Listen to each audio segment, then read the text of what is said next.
outubro, a gente geralmente para pensar um pouquinho a respeito da nossa própria comunidade, da nossa própria igreja, da nossa filosofia de ministério.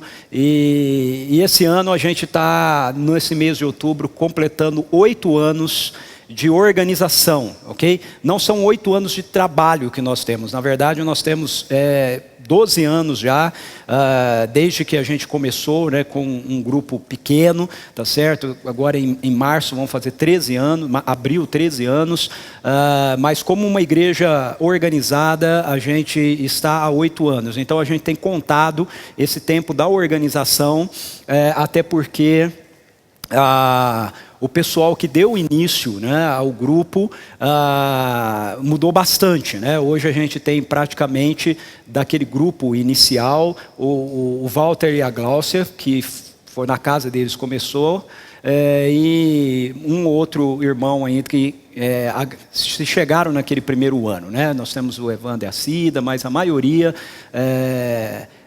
do nosso grupo, ele foi chegando, né, esse grupo que tem estado conosco, ele foi chegando depois. Então a gente tem contado sempre a partir da nossa organização para ficar mais fácil. Mas eu sempre gosto de reforçar isso, né, para a gente não descartar a história. Né? Eu acho que dos problemas que a gente tem na geração contemporânea é que a nossa geração é uma geração que tem muita informação imediata, e isso faz com que muitas vezes a gente abandone a história, né? A gente esqueça da história, né? E isso é um problema, ok? E a gente quer sempre pontuar isso. Mas hoje eu quero conversar um pouco com vocês a respeito desse tema geral que a gente está usando para esse ano, que é o Centrada no Evangelho e Comprometida com a Missão. Ontem eu conversava com a Clô, que é a nossa ajudante, semanal, que vai lá em casa e dá uma força para a Suzy, né? E a gente estava conversando um pouco, sentados na mesa, almoçando, eu, ela, o Yuri, e a gente começou a conversar sobre um determinado assunto, e aí eu disse o seguinte para ela: a igreja não é um bom lugar. A igreja não é um bom lugar, mas ela ainda é o melhor lugar neste mundo. É importante a gente entender isso. A igreja não é um bom lugar, mas ela ainda é o melhor lugar que existe nesse mundo. Porque quando a gente vem para um contexto de igreja, um contexto de vida em comunidade, com essa ideia de que a gente está vindo para um bom lugar, a gente se decepciona rapidamente, não é? A gente se decepciona rapidamente, porque na verdade a igreja é formada por pessoas como você, como eu, que são cheias de limitações, cheias de falhas, cheias de imperfeições, pessoas sim, que foram alcançadas pelo Evangelho e estão num processo de transformação, mas que tem muita coisa ainda para ser resolvida, para ser arrumada. Esse ano na nossa igreja, nós estamos celebrando esses 8 anos de organização. E se você está conosco há algum tempo, você sabe que eu estou falando a verdade. Não é?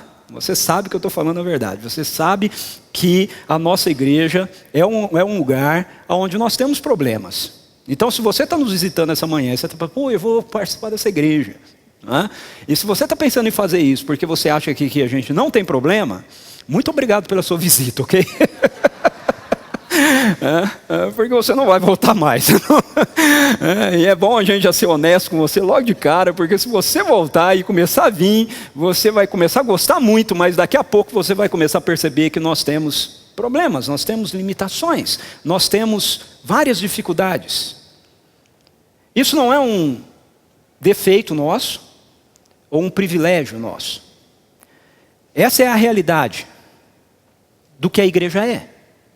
Como toda igreja, é bem provável que algumas coisas entre nós te cativem muito, outras coisas nem tanto, e talvez é bem provável que você não deva gostar de algumas das coisas que aconteçam entre nós, algumas das dinâmicas que a gente tem. Por quê? Porque nós somos pessoas diferentes, e nós temos gostos diferentes. Porém, o ponto que a gente tem que entender aqui é justamente esse. É que a igreja não é algo que diz respeito a você e nem a mim. A igreja não é algo que diz respeito a nossos gostos. A igreja não é algo que diz respeito a se você gosta ou não gosta da música, se você gosta ou não gosta das cadeiras, se você gosta ou não gosta do horário, se você gosta ou não gosta da pregação. A igreja não tem nada a ver com o seu gosto, a igreja não tem nada a ver com você, a igreja não tem nada a ver comigo. A igreja é uma realidade que tem a ver com os propósitos de Deus. Esse é o fato. Eu sei que quando a gente fala isso numa cultura em que a gente está vivendo, nós estamos falando algo que faz com que as pessoas se armem imediatamente. Porque nós fazemos parte de uma cultura onde nós somos ensinados que nós precisamos que os nossos desejos e os nossos direitos sejam supridos, sejam atendidos. Mas não é essa a perspectiva que as Escrituras apresentam para a gente daquilo que a igreja é. E desde o início da nossa caminhada, nós temos sempre desejado ser uma igreja que estivesse alinhado com aquilo que está no coração de Deus, com aquilo que é essencial para Deus. E como é que a gente sabe o que é essencial para Deus? Como é que a gente sabe o que é essencial para Deus no que diz respeito à igreja? A gente sabe porque Ele mesmo revelou aquilo que é essencial para a igreja, ou essencial para Ele quanto à igreja, na sua palavra. Então é através das Escrituras, é quando nós lemos as Escrituras, estudamos as Escrituras, que nós recebemos da parte de Deus a revelação daquilo que é essencial para Ele.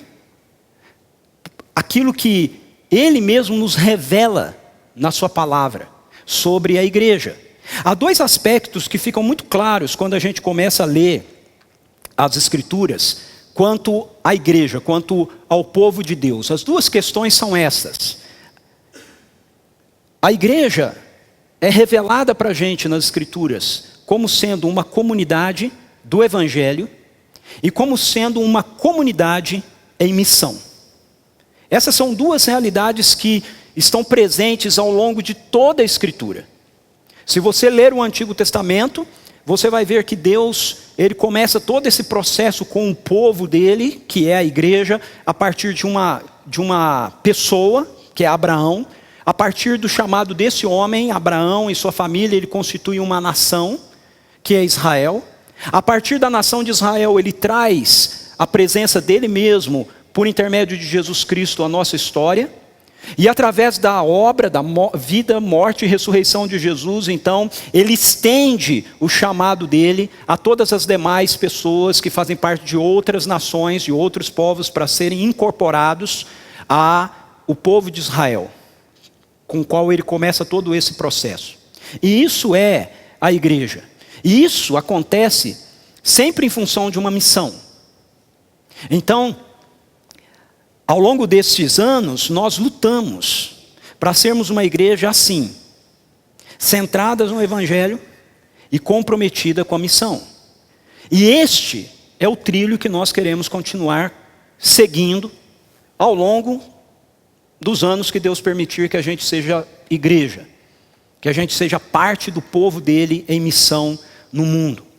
Nós tentamos expressar isso através de uma declaração de missão, que diz assim: nossa missão é glorificar a Deus através da proclamação do Evangelho do Reino, formando autênticos seguidores de Jesus Cristo na cultura onde estão inseridos, capacitando-os para alcançar outros. Então veja, baseados na nossa declaração de missão, você vai encontrar essas duas ideias, Evangelho e missão. Baseado na nossa declaração de missão, naquilo que o Espírito Santo de Deus nos tem revelado na sua palavra, nós queremos continuar trilhando por esse caminho, seguindo esse trilho, né, que é composto pelo Evangelho e pela missão. E nós desenvolvemos 4 pilares para sustentar o que nós nos propomos a fazer nessa declaração de missão. Nós definimos 4 palavras, ok? Essas palavras aparecem continuamente nas nossas falas, nos nossos discursos, saiu ali do formato, né? Que são essas 4 aí, ok? Nós queremos ser uma igreja acolhedora, queremos ser uma igreja transformadora, queremos ser uma igreja contemporânea e queremos ser uma igreja missional. Ao longo desse mês, a gente vai conversar um pouco a respeito de cada uma dessas palavras. Ao longo desse mês, nós vamos tentar aprofundar um pouco mais cada uma dessas ideias, cada uma dessas percepções, ok? Para que a gente possa, então, continuar sendo uma igreja centrada no Evangelho e comprometida com a missão. Mas hoje, eu gostaria de dar um panorama geral a respeito disso. E eu quero usar como exemplo para a gente disso, um texto que está em Atos dos Apóstolos, muito conhecido. A gente já trabalhou com esse texto aqui várias vezes. O Pedro já pregou esse texto várias vezes, eu já preguei esse texto algumas vezes, mas nós vamos revisitá-lo, ok? Que é o texto de Atos capítulo 2, versículos 42 a 47. Eu quero usar a igreja de Jerusalém, que é essa igreja no livro de Atos, recém-formada pelo Espírito Santo, e que vive esse desafio de ser uma igreja assim, uma igreja acolhedora, uma igreja contemporânea, transformadora e missional. E eu quero observar então a partir desse texto, essas 4 características presentes dentro dessa igreja, da igreja em Jerusalém. Veja, a igreja de Jerusalém é uma igreja transformadora. Em Atos 2,42, nós lemos assim: eles se dedicavam ao ensino dos apóstolos e à comunhão, ao partir do pão e às orações. Eles quem? Quem são esses eles aí? Esses eles se referem a 3.000 pessoas que acabaram de se converter através de uma pregação feita pelo apóstolo Pedro, depois que o Espírito Santo de Deus fora derramado numa reunião de oração, onde a igreja de Jesus estava reunida e que na época tinha 120 membros. Então você imagina, né, o que acontece.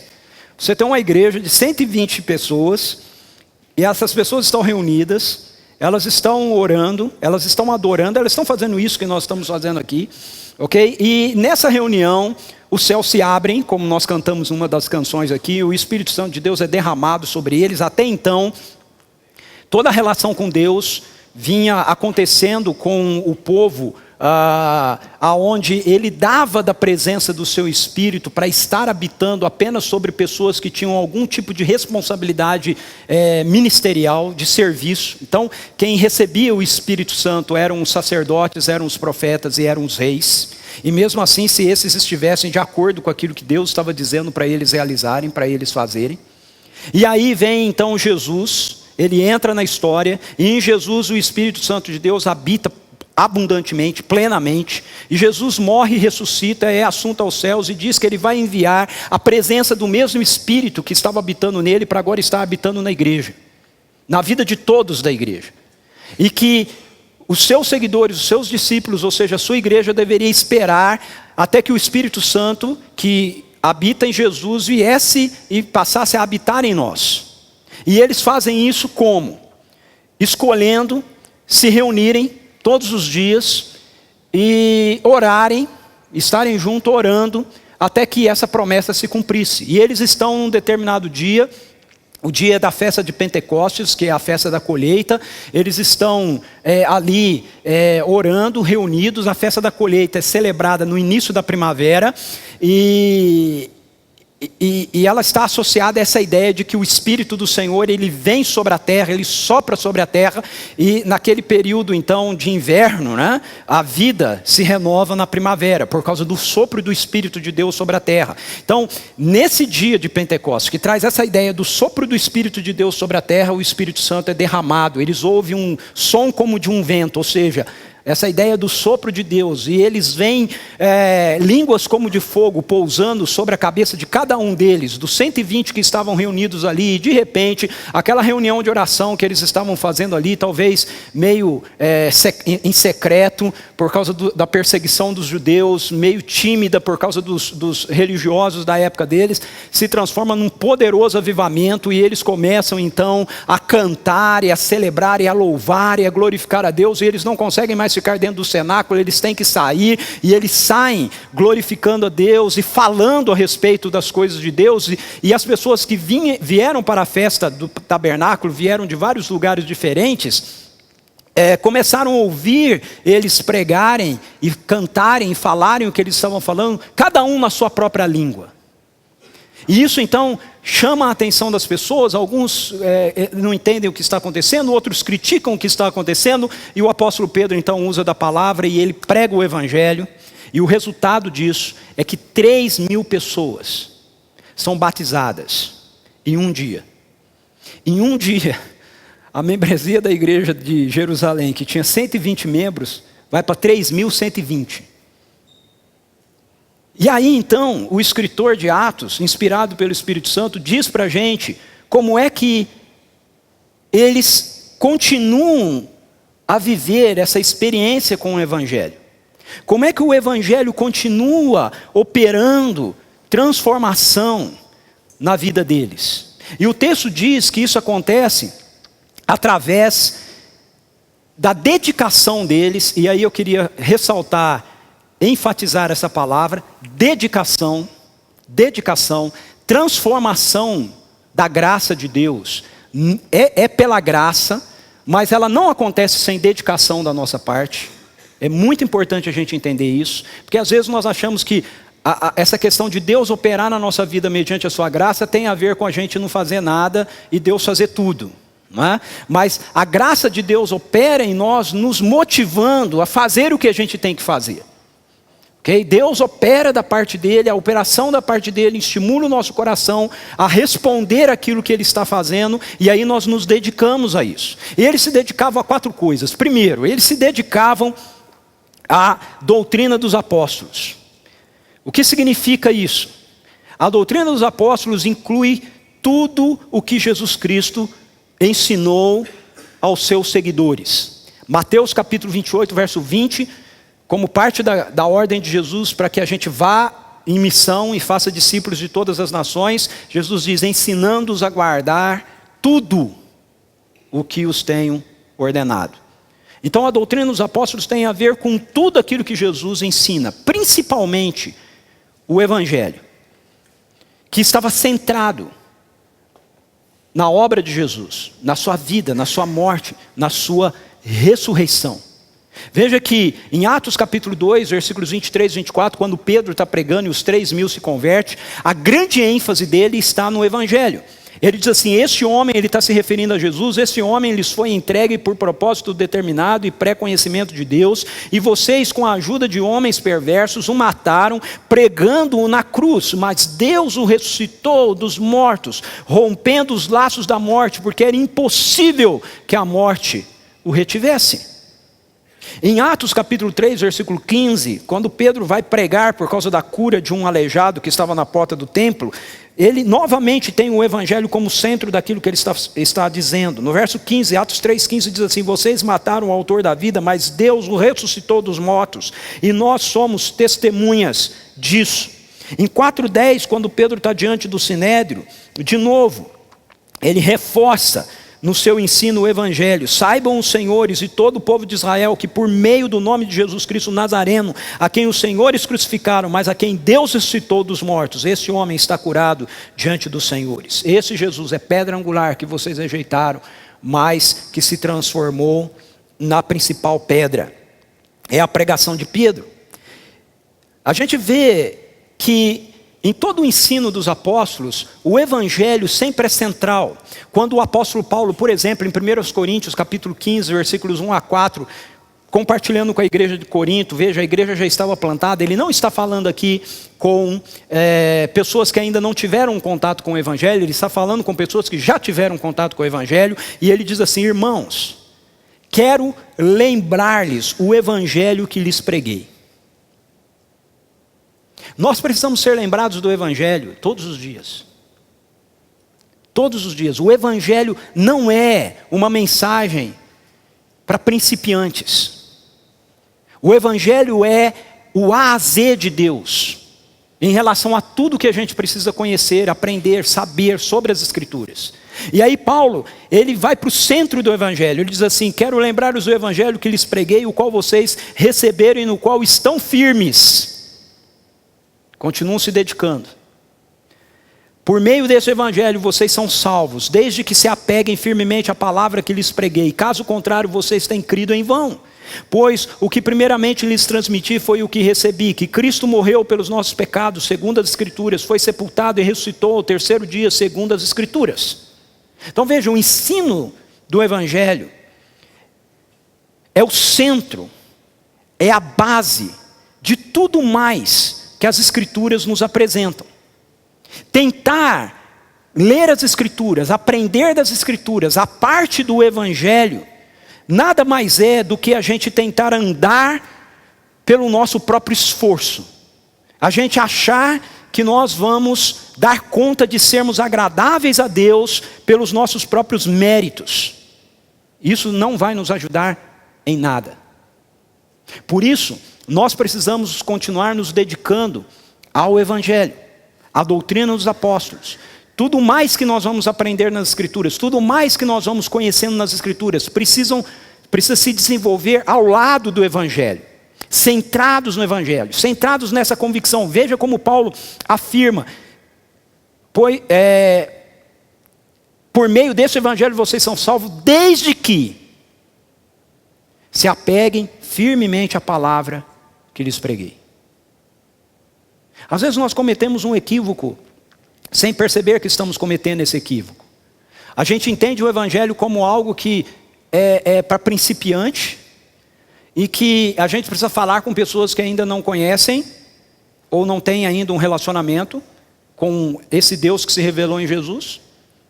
Mas para nós que já estamos andando há algum tempo, a gente precisa ter outros conhecimentos, a gente precisa se aprofundar. Mas o apóstolo Paulo fala assim: se vocês se manterem apegados a este evangelho, a este ensino. Então qualquer outro ensino das Escrituras, precisa ser um ensino que permaneça centrado no evangelho. Mas essa igreja é uma igreja que continua em transformação, não apenas porque eles perseveram, eles se dedicam ao evangelho, mas também porque eles se dedicam à comunhão.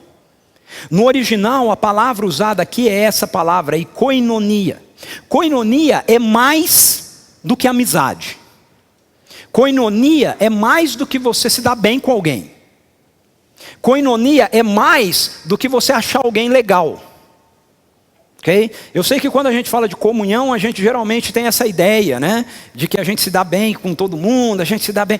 Koinonia tem a ver com uma ligação espiritual que nós temos uns com os outros, não meramente por causa do nosso relacionamento entre pessoas que se simpatizam, mas porque essa comunhão é gerada por aquilo que nós celebramos com essa mesa aqui. Essa comunhão é gerada porque nós estamos unidos pelo mesmo sangue, o sangue de Jesus. Essa comunhão é gerada porque nós somos habitados pelo mesmo Espírito, o Espírito Santo de Deus. E essa comunhão é gerada porque nós fazemos parte da mesma família, a igreja. A família que toma o nome de Deus, diz o apóstolo Paulo em Efésios capítulo 3, sobre toda a terra. Então, à medida que a gente persevera, superando a nós mesmos, superando nossas limitações, superando os nossos gostos, superando os nossos desencontros, por causa do mesmo sangue que nos redime, por causa do mesmo Espírito que habita em nós, por causa da mesma família que nós chamamos pelo nome, a família de Deus Pai. À medida que isso vai acontecendo na nossa vida, nós vamos sendo transformados, porque nós estamos perseverando na comunhão. Mas eles perseveravam também, em terceiro lugar, no partir do pão. Todos os estudiosos do Novo Testamento, praticamente todos eles, entendem essa expressão como se referindo à prática da participação comum na ceia do Senhor, naquilo que nós vamos fazer juntos hoje, daqui a pouco. Essa prática, ela era feita continuamente pela igreja e continua sendo feita continuamente pela igreja para nos lembrar que a nossa comunhão, a nossa koinonia, ela não é apenas na perspectiva que nós temos uns com os outros. Mas essa koinonia, essa comunhão, ela é também de todos com Cristo. Todos nós somos um pão diante de Deus. Esse é um ensino bem interessante no Antigo Testamento em relação aos pães da presença que o sacerdote comia. Os pães da presença eram 12 pães, eles ficavam juntos, porque eles representavam as 12 tribos, ok? Que estavam juntas. Quando nós celebramos a ceia, nós usamos um pão, para trazer essa ideia de que nós somos um em Cristo. A ceia nos convida para essa consciência de que aquilo que nós estamos nos tornando, aquilo que nós estamos nos transformando, tem a ver com quem Jesus Cristo é, com o caráter dele, com a imagem dele. Nossa transformação, a transformação que o Evangelho propõe para nós, não é meramente uma transformação moral. Não é apenas que a gente se torne melhores pessoas e melhores cidadãos. Não, é que nós nos tornemos seres humanos perfeitos, à imagem e semelhança de Jesus. E isso vai acontecer. Deus está nesse processo. E vai chegar um dia onde todos aqueles que foram alcançados pelo Evangelho experimentarão essa transformação plena, presente na sua vida. Mas essa igreja também é uma igreja que está em contínua transformação, porque eles perseveravam nas orações. Ao longo de todo o livro de Atos dos Apóstolos, é ressaltado a importância da oração diária na vida dos discípulos, tanto de forma particular, como em grupo.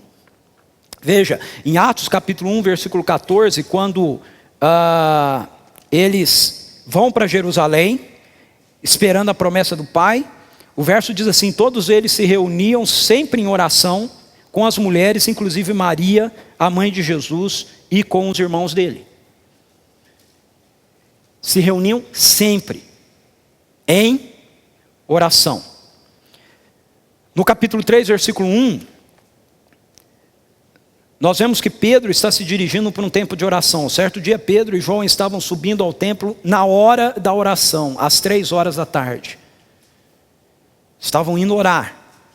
E assim sucessivamente. A gente encontra no livro de Atos dos Apóstolos vários exemplos. Todos esses textos aí são exemplos que demonstram a igreja em Atos dos Apóstolos, tanto a igreja de Jerusalém quanto a igreja depois que é plantada em outros lugares, num processo contínuo de oração. Então, para sermos uma igreja centrada no Evangelho e comprometida com a missão, nós precisamos caminhar em contínua transformação, em contínua renovação da nossa própria vida. O Evangelho que nos atingiu começou um processo de transformação que precisa continuar ocorrendo na nossa vida.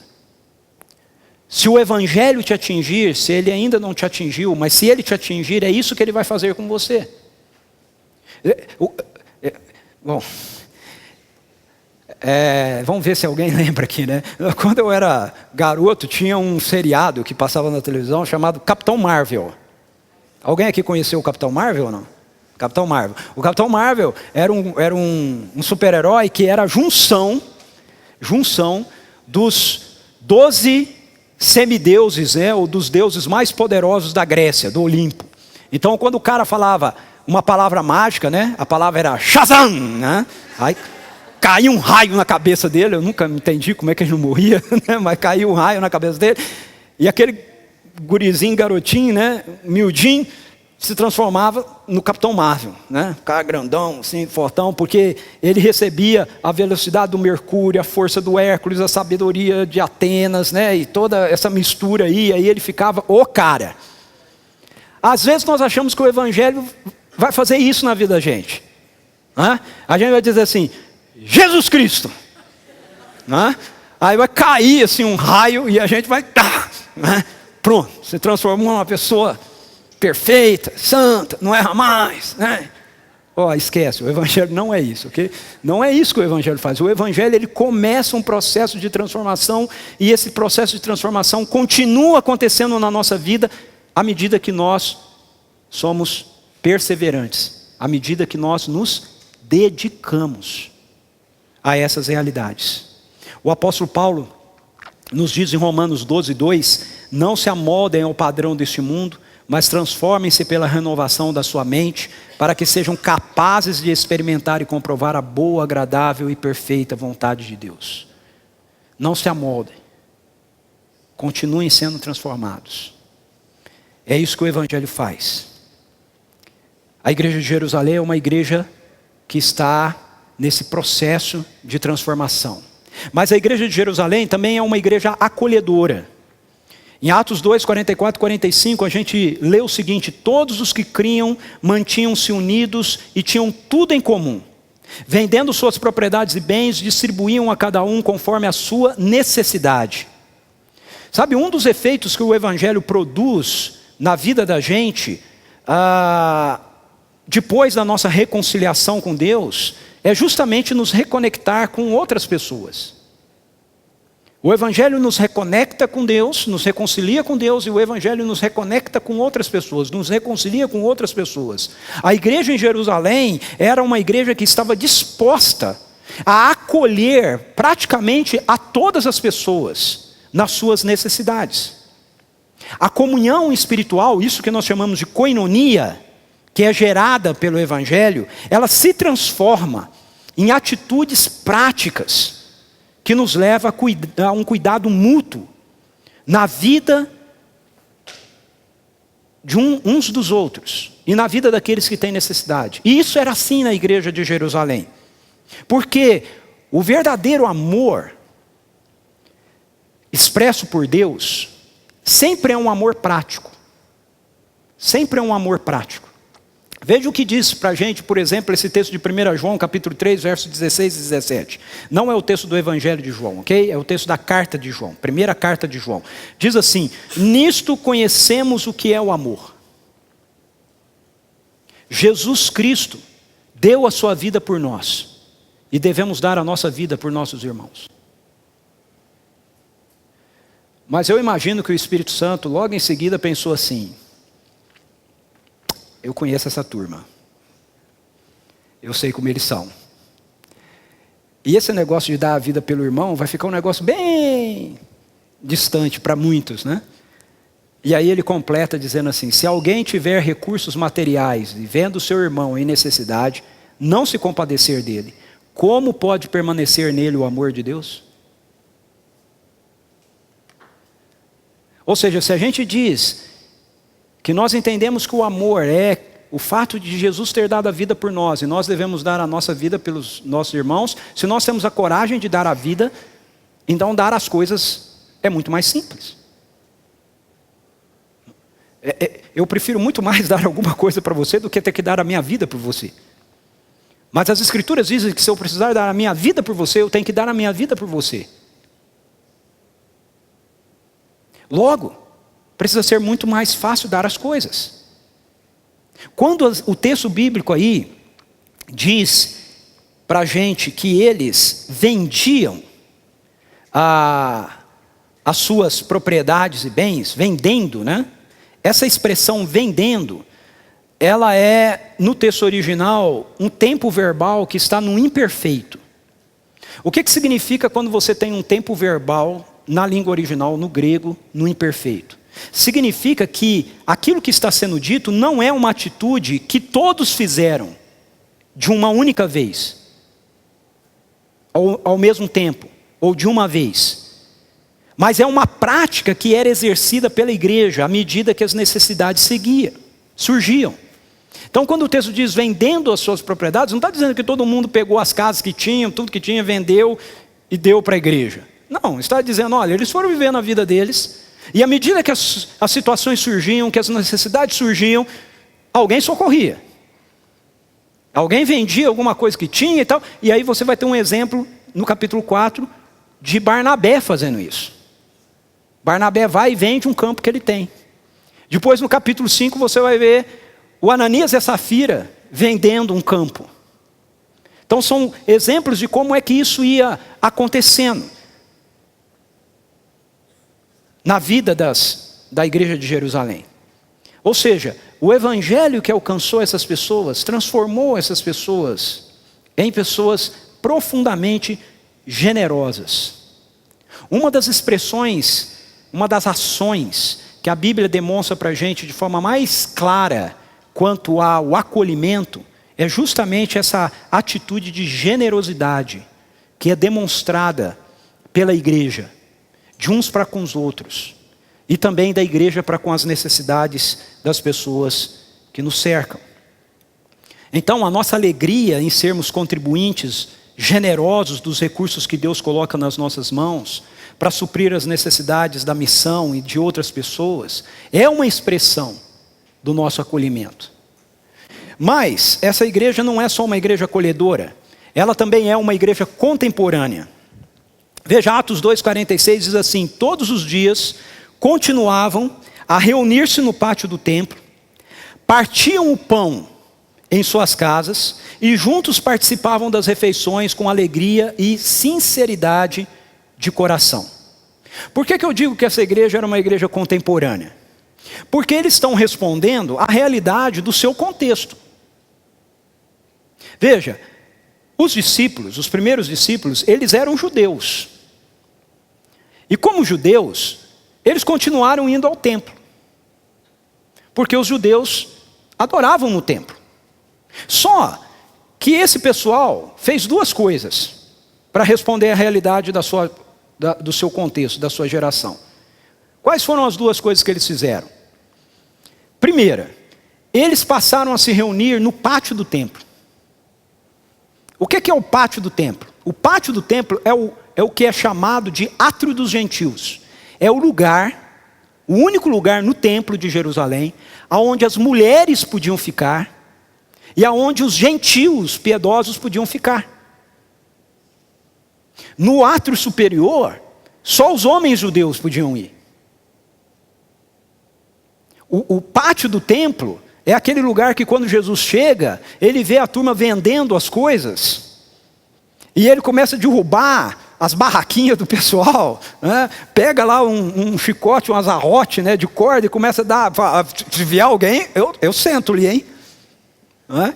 Se vier alguém, eu vou descer o reio, né? E fica bravo e derruba tudo, e ele diz assim: a casa de meu pai será chamada de casa de oração para todos os povos. Por quê? O que estava acontecendo? Os judeus não estavam usando, sacerdotes, não usavam o pátio do templo como um lugar para ensinar os gentios a lei, para orar pelas pessoas. Não, eles largaram lá e deixou que aquilo se transformasse num mercado. Quando os apóstolos, os primeiros seguidores de Jesus, começam a partilhar o evangelho e a celebrar a sua vida de um povo redimido, eles não deixam o templo, mas eles passam a fazer isso no pátio do templo, no átrio dos gentios, aonde eles poderiam atingir as mulheres também, onde eles poderiam atingir os gentios piedosos também, e não apenas os prosélitos, que eram os gentios que haviam assumido a cultura judaica, e os judeus. Então, era uma igreja que agia dentro da realidade da sua contemporaneidade, do seu contexto. E eles fazem isso em segundo lugar, porque eles começam a usar as suas casas como um ambiente onde eles tinham a oportunidade de fortalecer o relacionamento, de fortalecer a comunhão, a koinonia e aprofundar o ensino dos apóstolos e o exercício da missão. como uma igreja contemporânea, a gente sempre precisa estar atento a meios, a recursos que melhor podem ser utilizados para o cumprimento da nossa missão. Eu acho que esse texto, particularmente, ele é muito mal compreendido. Porque a gente olha o texto, na maioria das vezes, as pessoas, né, que escrevem, olham esse texto sempre a partir da ótica da estrutura. Então, por causa desse texto que fala que eles se reuniam de casa em casa, muita gente diz assim, não, a igreja não precisa de prédio, ela não deve se reunir, os apóstolos se reuniam em casas, a gente devia só se reunir em casas. Veja, o texto não está dizendo isso. O texto está mostrando para a gente que eles tinham uma estrutura de contemporaneidade. Eles respondiam à realidade do seu contexto. No caso de Jerusalém, eles se reuniam sim nas casas, mas eles continuavam se reunindo também no pátio do templo. Quando o apóstolo Paulo vai plantar igreja entre os gentios, isso cessa. Por quê? Porque os templos dos gentios eram templos para deuses pagãos. Então não tinha como o apóstolo Paulo se reunir com o pessoal no templo de Diana. Não tinha sentido. E aí então ele começa a usar as reuniões somente nas casas. Mas em Éfeso, ele aluga uma escola. A escola de Tirano. Então essa ideia da gente ter multilocal, em hotel, o negócio começou com o apóstolo Paulo, né? Vocês brigam com eles, ok? Ele alugou uma escola, falou, vamos reunir na escola. Porque ele não tinha como reunir na sinagoga. Nas cidades que ele ia, que tinha sinagoga, ele começava a tentar o trabalho dele, primeiramente, a partir das sinagogas. Então, o que importa aqui é que nós precisamos manter essa mesma disposição, que está presente na igreja de Jerusalém, que está presente também na vida do apóstolo Paulo, descrita aí, por exemplo, em 1 Coríntios capítulo 9, versos 19 a 23. O texto diz assim, porque embora seja livre de todos, fiz-me escravo de todos para ganhar o maior número possível de pessoas. Tornei-me judeu para os judeus, a fim de ganhar os judeus. Para os que estão debaixo da lei, tornei-me como se estivesse sujeito à lei, embora eu mesmo não esteja debaixo da lei, a fim de ganhar os que estão debaixo da lei. E aí ele diz, para os que estão sem lei, tornei-me como sem lei, embora não esteja livre da lei de Deus, mas sim sob a lei de Cristo, a fim de ganhar os que não têm a lei. Para com os fracos tornei-me fraco para ganhar os fracos. Tornei-me tudo para com todos, para de alguma forma salvar alguns. Faço tudo isso por causa do Evangelho, para ser coparticipante dele. Quando nós falamos que nós somos uma igreja contemporânea, o que nós estamos falando é que ao longo desses anos, nós temos tentado nos manter inseridos no contexto onde Deus nos tem chamado para proclamar o Evangelho e fazer discípulos. Nesse cinturão de cidades, com essa rede de pessoas que têm suas vidas em trânsito, nessa cultura pós-moderna, midiática. Então a gente sempre tenta pensar como a gente pode ser mais efetivo na comunicação do Evangelho com essa realidade. Em nenhum momento significa que as coisas que a gente faz, nós entendemos que todo mundo tem que fazer. Nós entendemos que aquilo que nós fazemos para responder à realidade da missão que Deus tem confiado à nossa mão.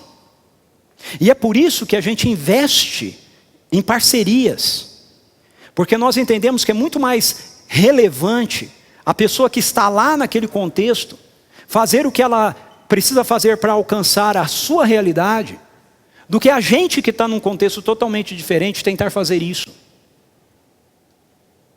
Por isso nós investimos em plantação de igreja, porque nós entendemos que cada igreja plantada dentro de um contexto específico vai responder àquela contemporaneidade onde ela está inserida.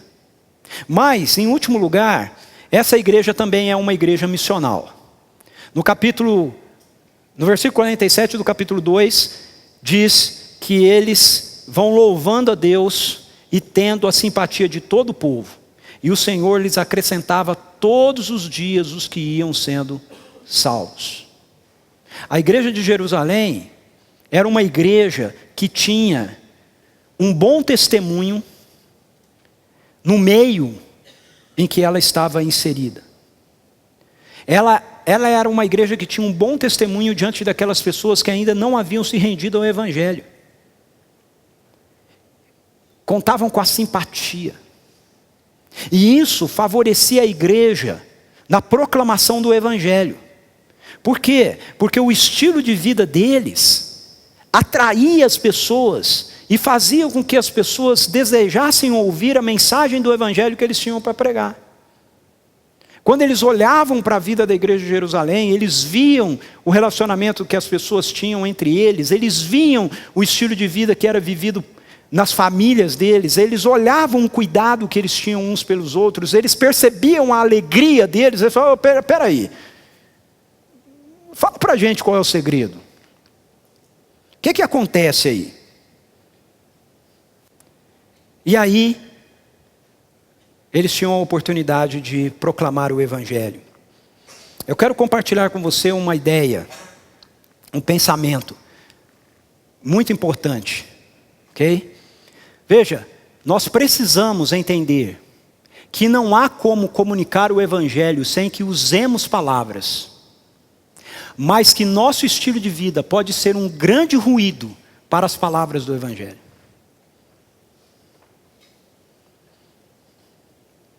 Não tem citação aí porque é minha, tá? A ideia é minha, a reflexão é minha, não é citação de ninguém. Geralmente quando cita alguém eu boto a fotinha do cara lá, né? Ok? Nós precisamos entender isso. Precisamos entender que não há como comunicar o Evangelho sem que usemos palavras. Para você comunicar o Evangelho, você tem que falar o Evangelho para as pessoas. Mas o nosso estilo de vida pode ser um grande ruído para as palavras do Evangelho. Há duas características presentes no estilo de vida da igreja em Jerusalém e dos membros dessa igreja, expressas aí nesse texto. O texto diz que eles eram alegres e eles eram sinceros. Alegria e sinceridade são elementos em nossa vida que atraem as pessoas para que deem atenção à mensagem do Evangelho que temos que compartilhar. E quando nós compartilhamos essa mensagem com um testemunho de vida adequado, o Senhor faz a parte dele. Ele vai acrescentando aqueles que vão sendo salvos.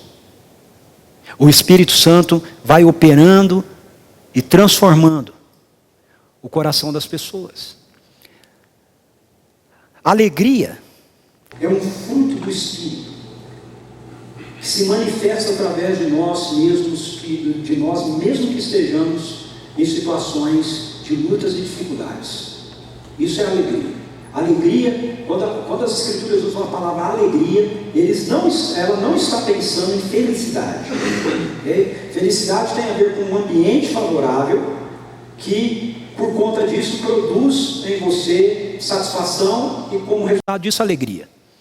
Mas quando as Escrituras usam a expressão alegria, ela está falando a respeito de um sentimento, de uma experiência, que é fruto da presença do Espírito Santo de Deus em você.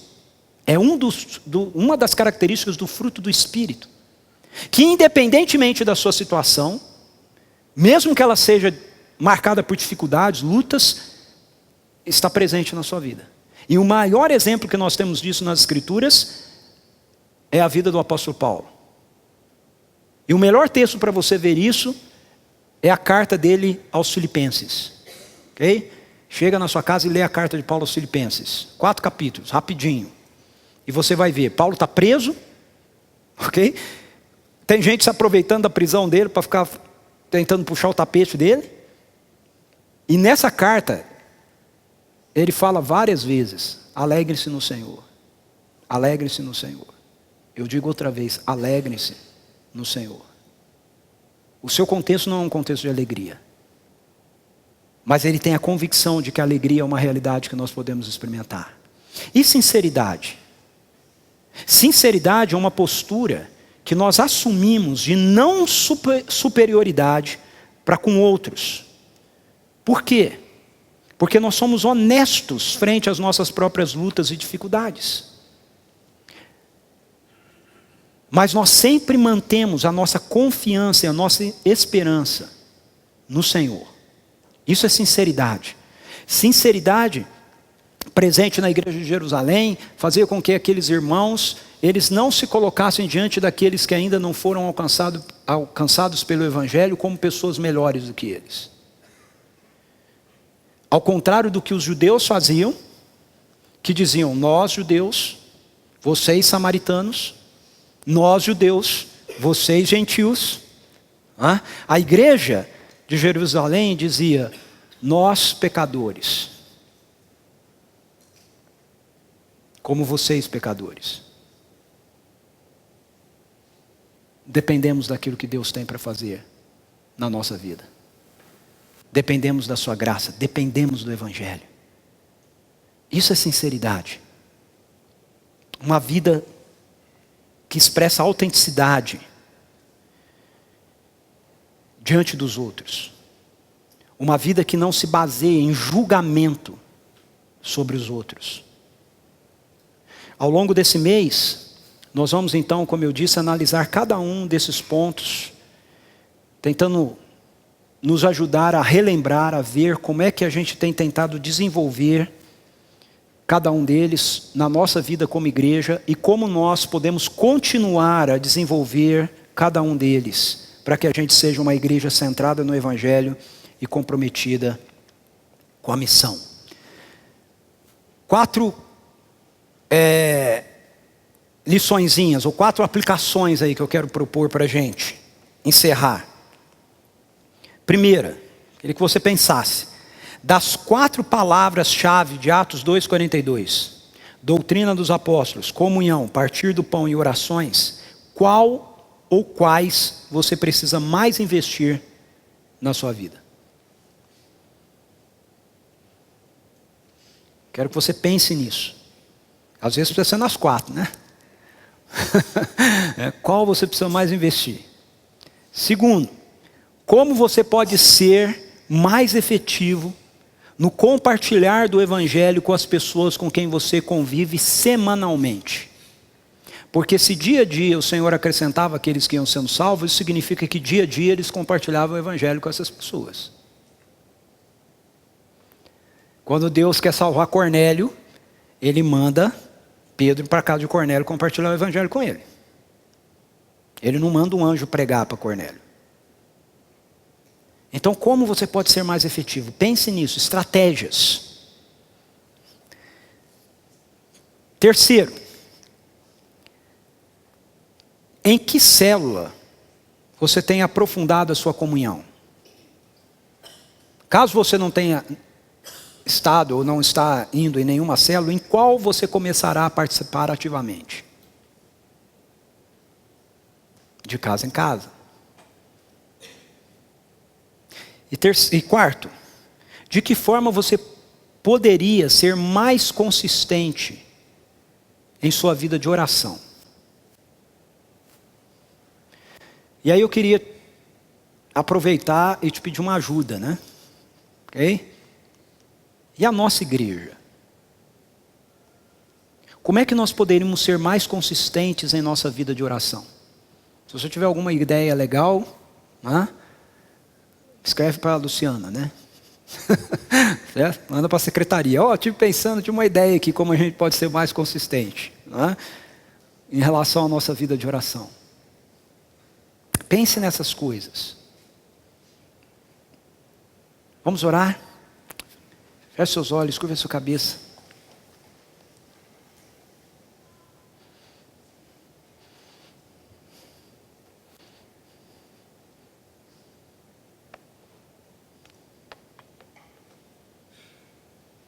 Senhor, a igreja não é uma ideia nossa.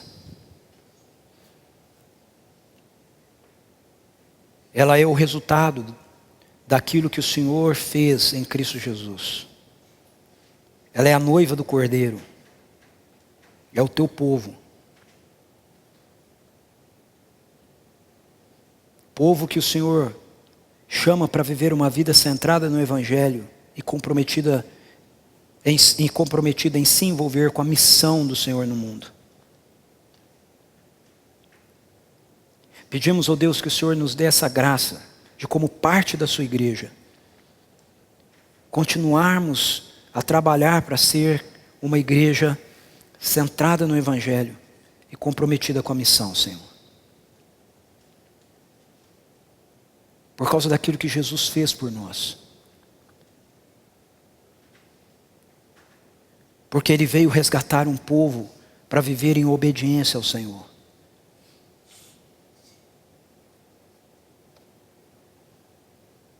Para que através desse povo Ele pudesse continuar alcançando mais pessoas que viessem participar daquilo que o Senhor está fazendo na redenção do mundo. Essa manhã, ó Deus, diante dessa mesa, a gente se lembra disso. Nós nos lembramos, ó Deus, que somos o que somos por causa do sangue do Teu Filho que foi derramado. Por causa da sua vida que foi dada por nós. Por causa da sua ressurreição que trouxe o seu Espírito para habitar em nós. E nós te bendizemos e te celebramos por isso, em nome de Jesus. Amém, Senhor. Amém.